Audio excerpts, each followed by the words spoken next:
Everyone warned him about her, but his kindness made her kneel. Blood and bandages. The explosion had painted the canyon walls with smoke and debris, turning the morning air thick as soup.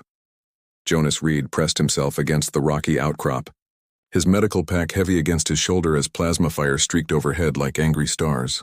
3 hours into what should have been a routine patrol, and already half his unit was down. Medic! The cry came from somewhere beyond the twisted wreckage of their transport, desperate and raw. Jonas didn't hesitate, despite Captain Mills shouting, for him to stay put. The red cross on his helmet might as well have been a target, but that was the job. Save lives first, ask questions later. He found Private Chen pinned under a chunk of hull plating, conscious but pale as winter. "Easy there, rookie," Jonas murmured, running his scanner over the boy's legs. "Just a fracture, nothing I can't handle." The lie came easy. Chen's femur was shattered in 3 places, but panic wouldn't help anyone.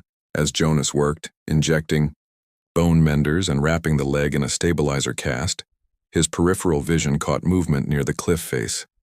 Something dark and fluid, like shadow given substance. His hands never stopped working, but his eyes tracked the figure as it limped, deeper into the canyon. "There," he said, helping Chen sit up. "You'll be dancing at the victory celebration, assuming we live long enough to have one."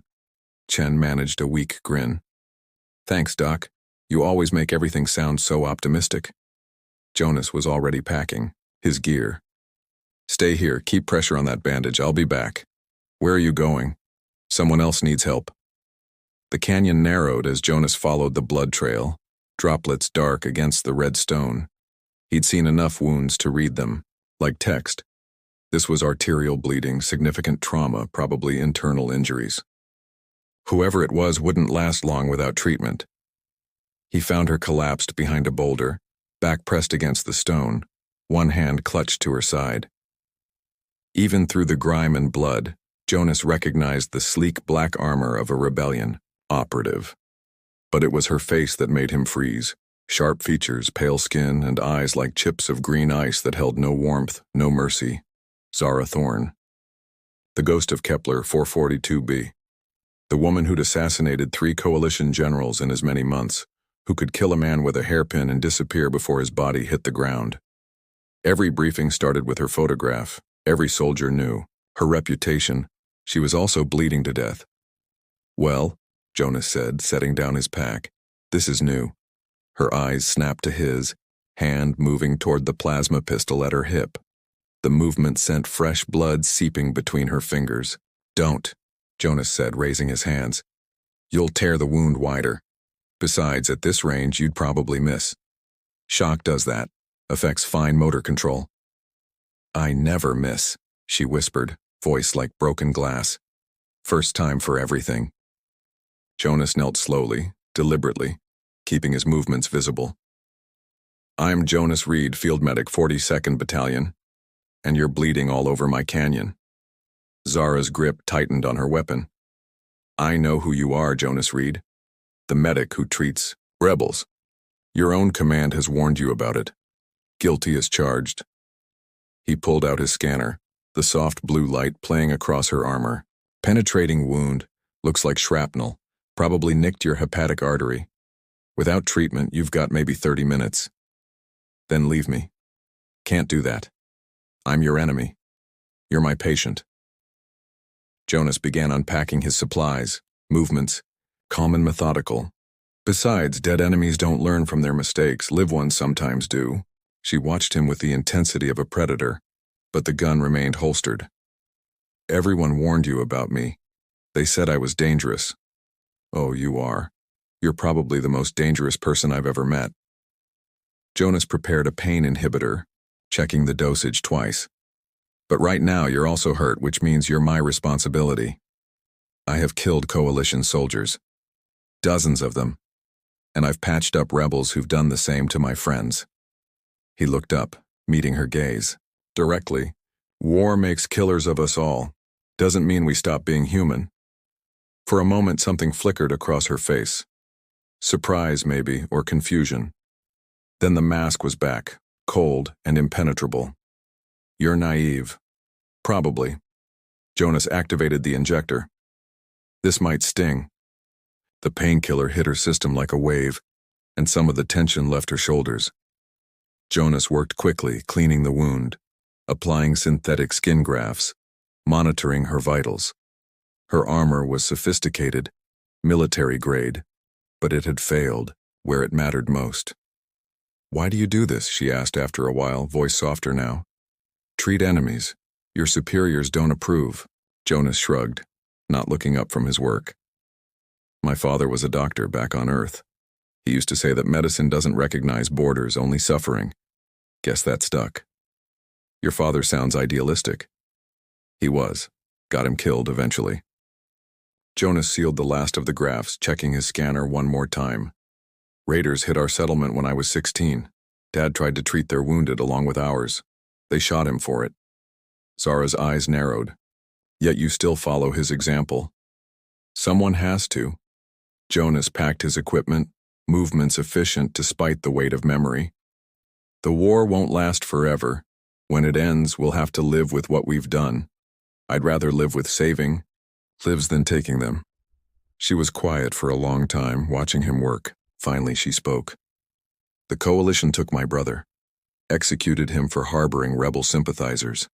He was 12 years old." Jonas's hand stilled. "I'm sorry.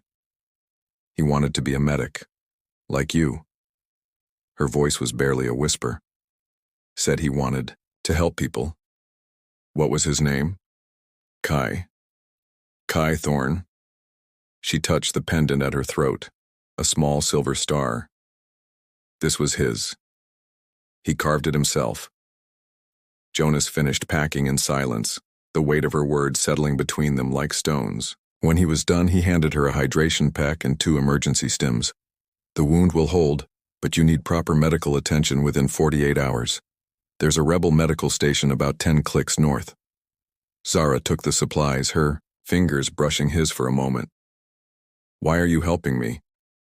"Because someone should have helped Kai."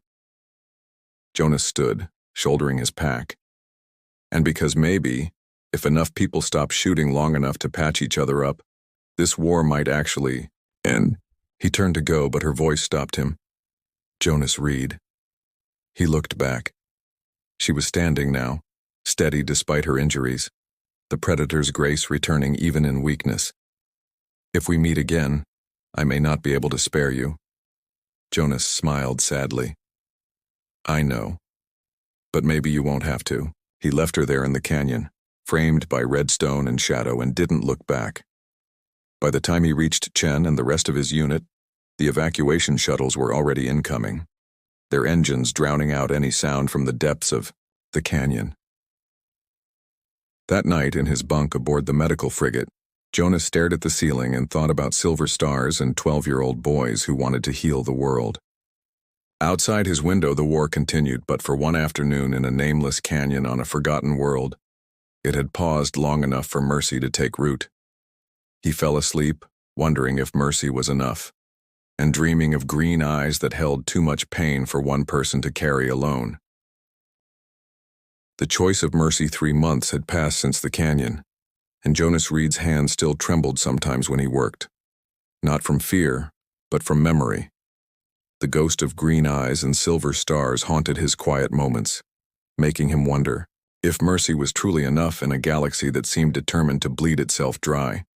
The humanitarian mission to Kepler 442b's southern continent should have been routine. Deliver medical supplies to war-torn settlements, treat civilians caught in the crossfire, return to base. Simple. Clean. The kind of work that reminded Jonas why he'd chosen medicine over warfare. Instead, he found himself kneeling in the mud of a rebel prison camp, hands zip-tied behind his back, watching Commander Voss pace like a caged predator through the flickering light of plasma torches. "Jonas Reed," Voss said, his voice carrying the weight of old grudges. "The Coalition's pet medic, the one who treats our people when your own command would rather see them rot." Jonas kept his expression neutral, though his heart hammered against his ribs. Around him, 24 other Coalition prisoners knelt in similar positions, some wounded, all afraid. "I treat anyone who needs help, That's what medics do. Noble. Voss stopped in front of him, boots squelching in the red mud. But naive. Your kindness has been noted, Doctor. Unfortunately, it won't save you. The commander gestured to someone in the shadows beyond the torchlight. Bring her. Jonas felt the world tilt as Zara Thorne stepped into the light. She looked different now, cleaner, her black armor polished to a mirror shine, the wound he'd treated months ago leaving no visible trace. But her eyes were the same chips of green ice, and they avoided his gaze entirely. Ah yes, Voss continued, noting Jonas's recognition. You know our best operative.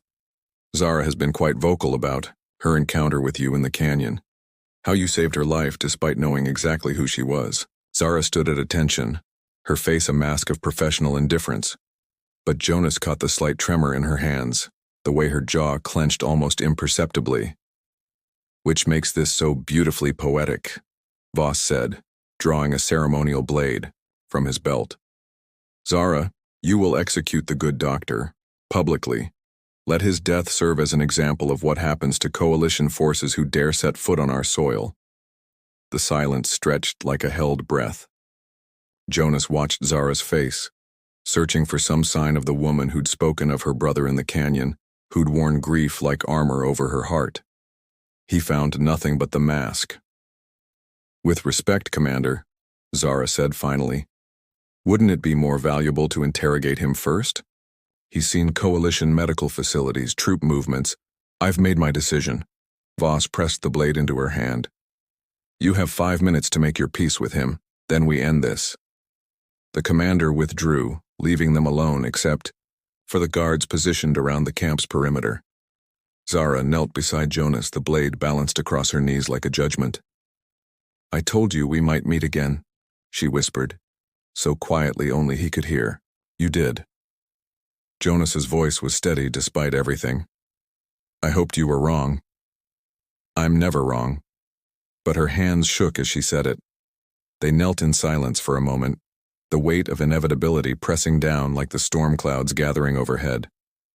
Finally, Zara spoke again. Do you regret it? Saving me? Jonas considered the question seriously. Around them, other prisoners wept or prayed or simply stared into the darkness. Soon, he would join them in whatever came after. But looking at Zara, seeing the war between duty and conscience playing out behind her eyes, he felt something that might have been hope. No, he said, I don't regret it. Even now? Especially now? Jonas met her gaze directly. Because I know you're not a killer, Zara. You're someone who's been hurt so badly that killing feels like the only way to make it stop. But it doesn't stop, does it? It just spreads. Her mask cracked, just for a moment. You don't know what you're talking about. I know you kept Kai's pendant. I know you still hear his voice when the shooting stops. I know you've been questioning orders ever since the canyon because mercy is contagious. Zara's grip tightened on the blade. Stop. I know you've discovered the coalition has been secretly providing medical aid to rebel civilians. Food, medicine, doctors who risk court-martial to treat enemy wounded. I said stop, because Dr. Hendricks told you herself before you were supposed to kill her last week. Except you didn't, did you? You let her live. The admission hung between them like a confession. Zara's breathing had quickened, her carefully maintained composure beginning to fracture. She reminded you of someone. Jonas continued gently. Maybe your brother. Maybe yourself before the war took everything good and twisted it into something sharp enough to cut with. You're wrong. But her voice broke on the words. Then prove it. Kill me. Make Voss proud. Make the war a little bloodier, a little more hopeless. Jonas leaned forward slightly, his voice dropping to barely a whisper. Or choose something different. Choose what Kai would have chosen. Zara's hand moved so fast Jonas barely saw it. The blade flashed in the torchlight, and he felt the familiar sting of metal parting flesh. But instead of his throat, she'd cut, the zip ties binding his wrists. You have 30 seconds, she whispered, her voice urgent now. Guards change shift at the north perimeter. There's a drainage culvert behind the supply tent. Follow it downstream for 2 clicks, then head southeast to the pickup coordinates I'm uploading to your scanner. Jonas flexed his freed hands, staring at her in amazement. Zara, 20 seconds.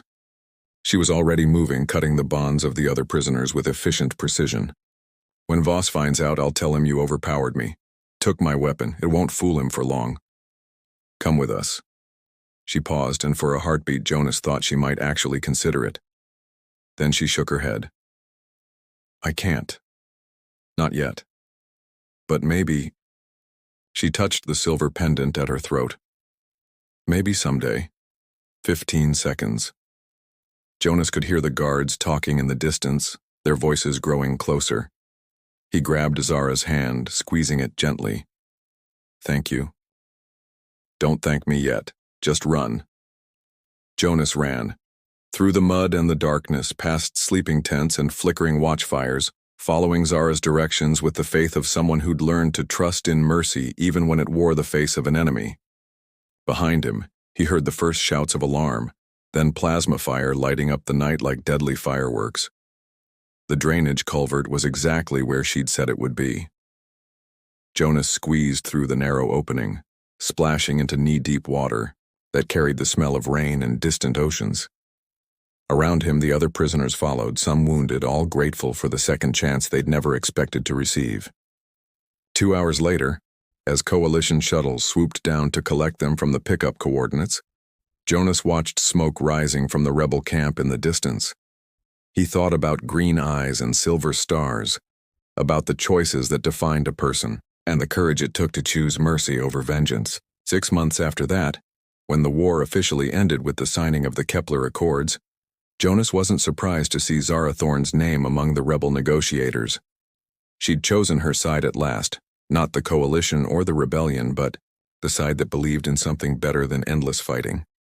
At the peace ceremony, they found each other in the crowd of former enemies learning to be neighbors again. She looked different without the armor, younger somehow, as if laying down her weapons had given her back pieces of herself she'd thought were lost forever. Jonas Reed, she said, and there was warmth in her voice now, genuine and unguarded.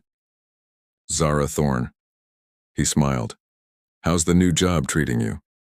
Rebuilding is harder than destroying. Who knew? She touched the silver pendant, but her expression was peaceful now rather than haunted. I've been thinking about opening a medical school, training people to heal instead of hurt. Sounds like something Kai would approve of. I think so too. She paused, studying his face. Would you consider teaching there? We could use someone who understands that medicine doesn't recognize borders. Jonas thought about his father, about naive idealism and the courage it took to keep saving lives in a universe that seemed determined to end them. He thought about mercy as contagion, spreading from person to person until it became something larger than any individual choice. Yes, he said, I'd like that very much. And in that moment, watching former enemies shake hands and former battlefields slowly grow green again, Jonas Reed understood that mercy wasn't just enough. It was everything. It was the seed from which all better worlds grew, planted one choice at a time by people brave enough to believe that even the darkest hearts could learn to love the light.